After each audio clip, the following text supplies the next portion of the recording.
time na naman with me. I'm going to cook chickpeas pasta with veggies and tofu. With cheese pa pala. With feta cheese. So, pakikita ko na lang sa inyo. So, we have here our chickpeas pasta, 250 grams. Itong feta cheese, 250 grams as well. We have here our tofu, 250 grams, mushrooms.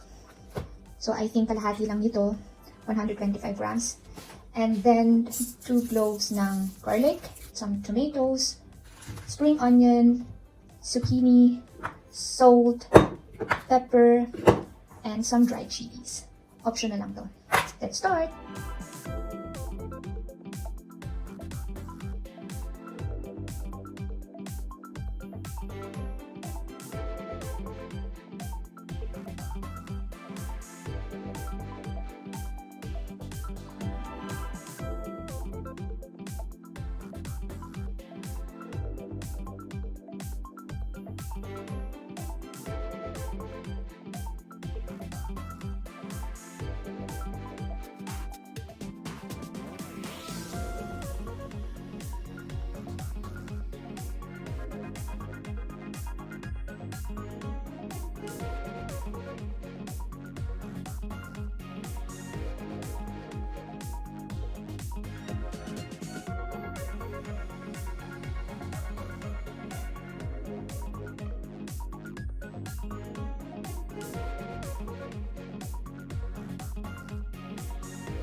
So, tikman na natin.